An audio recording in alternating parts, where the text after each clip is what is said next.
তারাবির নামাজের নিয়ত কিভাবে করবেন? কারণ মুখস্থ আছে তারাবির নিয়ত? নামাইতুয়ান বলেন, কার মুখস্থ আছে? একজন বলেন অন্তত। তারাবির নিয়ত কে বলতে পারবে? বলেন বলেন ভাই।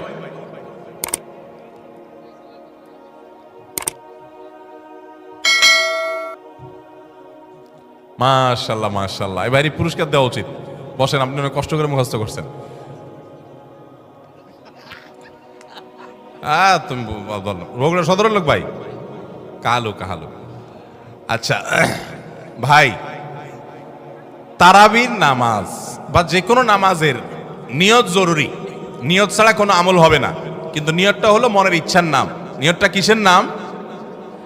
আমি ভাইকে দিয়ে নিয়তটা কেন শুনছি সেটা আপনারা জানেন? জানেন না আপনারা?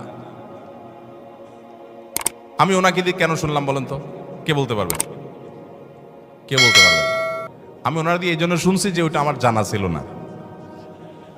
এটা হলো সত্য কথা। ওইটা আমি নিজেও জানি না।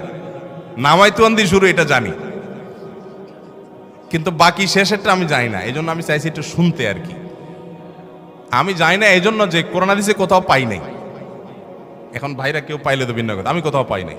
এই নিয়ত মুখে এরকম গদবাদা উচ্চারণ করা, হ্যাঁ এটা পাইছি আমরা ছোটবেলা বোগদাদি কায়দায়। বোগদাদি কায়দা এটার জন্য কত মাইদ্যরে হয়তো খাইছি, পাইয়া তখনই ভুলে গেছি। এটা পরবর্তীতে করোনা দিছে যেহেতু পাই নাই, এই জন্য আর আমরা ওটা মুখস্থ করি নাই। ভাইরা আমার, নামাজের জন্য এরকম নামাইতুয়ান, এরকম গদবাদা যে দোয়া আমরা শিখেছি, এগুলোর কোনোটি কোরআন বা সুন্নার কোথাও আমরা নিয়ত করব মন থেকে যে আমি তারাবির নামাজ পড়ছি, বাস এটা আমার ইন্টেনশন আছে, নিয়ত আছে, মনে আছে, এটাই যথেষ্ট। মুখে উচ্চারণ করা জরুরি না, এবং মুখে উচ্চারণ করা এটা সুন্নাও না। নবী সাল্লাল্লাহু আলাইহি ওয়াসাল্লাম শেখানো না এটা আমাকে। ইবাদত করতে হবে তার পদ্ধতিতে। কোনো হাদিসে যদি এবার উৎসাহ দেওয়া না থাকে, আমি কেন সেটা করতে যাব, কসরত করতে যাব? তবে হ্যাঁ, নিয়তটা হলো অন্তরের ইচ্ছার নাম, সেটাই যথেষ্ট। আলাদা মুখে নামাইতুয়ান পড়ার দরকার নেই। তারাবির নামাজে কি সুন্নত না নফল নাকি ওয়াজিব? তারাবির